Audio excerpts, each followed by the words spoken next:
हाँ देखो, आज का टॉपिक है अनुकूलन, एडाप्टेशन। एडाप्टेशन क्या है? विभिन्न परिस्थितियों में जो जीव रहते हैं उन परिस्थितियों का हमने देखा कि सीधा जीव की क्रियाओं पर, रहन सहन पर आदि पर प्रभाव पड़ता है। सबसे ज़्यादा प्रभाव ताप और दाब का पड़ता है तथा तीसरा जो जल की कमी का प्रभाव पड़ता है। ताप, दाब, जल, नमी, प्रकाश आदि से प्रभावित हमेशा जीव होते रहते हैं, जो हम देख चुके हैं किस तरह प्रभावित करता है। और पृथ्वी पर प्रत्येक स्थान पर ताप, दाब, जल आदि की उपस्थित मात्रा सामान्य नहीं होती है। फिर बहुत सारे जीव कठिन परिस्थितियों में अपने आप को कैसे बचा लेते हैं, आज का यही टॉपिक है। इस क्रिया को हम अनुकूलन कहते हैं। जो आप लिखा हुआ देख रहे हैं, अनुकूलन क्या है? देखिए, अनुकूलन जीवों में के वह आकारिकीय, व्यवहारिकीय, कायिकीय गुण जो जीव को उसके आवास में जीवित रहने योग्य तथा जनन के योग्य बनाती हैं, अनुकूलन कहते हैं। अर्थात सिंपल शब्दों में कह सकते हैं कि जीवों के शरीर में कायिकी, आकारिकी, व्यवहारिकी, संरचनात्मक ऐसे अस्थायी परिवर्तन हो जाते हैं जिससे वह जीव उस आवास में आसानी से अपना जीवन यापन करता है तथा जीवन वृत्ति की समस्त क्रियाएं करता है। इसी प्रक्रिया को अनुकूलन कहते हैं। परिभाषा से ही आप स्पष्ट देख सकते हैं कि जीवों में 3 तरह के परिवर्तन होंगे। एक आकारिकीय परिवर्तन, जिसे हम आकारिकीय अनुकूलन कहते हैं।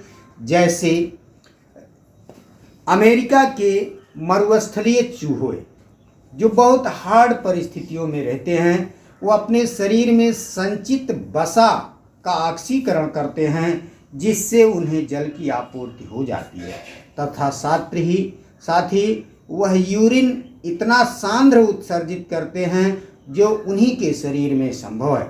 इस प्रकार से वसा द्वारा जल का उत्पादन करके तथा यूरिन में जल की मात्रा को कम करके वह अपने जल की कमी को पूरा कर लेते हैं। आपने ऊँट में भी देखा होगा, ऊँट जो है एक पानी मिलने पर बहुत सारा पानी पी करके अपने अंदर स्टोर कर लेता है। भोजन मिलने पर वसा बना कर अपने कुद में स्टोर कर लेता है। ना मिलने की स्थिति पर वह जो है उन्हीं का उपयोग करता है, जिसके कारण हम उसे रेगिस्तान का जहाज कहते हैं। दूसरा कायिकी अनुकूलन, नागफनी में देखिए, नागफनी मरुस्थल में उगता है। वह अपने पत्तों को कांटों में रूपांतरित कर देता है, जिससे वाष्पोत्सर्जन कम हो जाता है तथा उसकी त्वचा के नीचे मोटी श्लेष्मा की लेयर पाई जाती है। यह लेयर उसे अधिक ताप से बचाती है। व्यवहारिकी अनुकूलन, यह अनेक तरह से जीव करते हैं, जिसे आप पढ़ चुके हैं, जिसे प्रवास करना, निष्क्रियता करना। इसमें एलेंस का नियम दिया गया है। एलन नामक एक वैज्ञानिक ने दिया है व्यवहारिकी अनुकूलन और कायिकी अनुकूलन के संदर्भ में।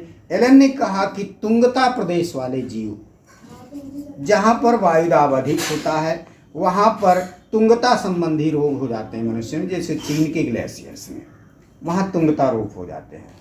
इस सब को देखते हुए एलेंस ने पहाड़ी बर्फीली बिल्लियों का उदाहरण दिया। बिल्लियाँ जो है सामान्य क्षेत्रों में भी पाई जाती हैं, पहाड़ी क्षेत्रों में पाई जाती हैं, तुंगता प्रदेश वाले क्षेत्रों में पाई जाती हैं।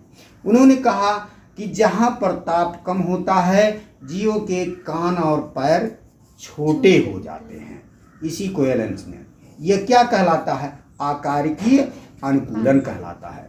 इस प्रकार से आपको प्रैक्टिकल कोर्स में दिया गया है कि जो है 2 जीवों, एक जीव एक वनस्पति का मरुस्थलीय अनुकूलन, जलीय अनुकूलन जो आपके कोर्स में है, वहाँ आप देख करके ये बताएंगे पौधे के आकार में संबंधित, व्यवहार से संबंधित तथा जो है कायिकी संबंधी क्या परिवर्तन कर रहा है, जिससे वह जीव अनुकूल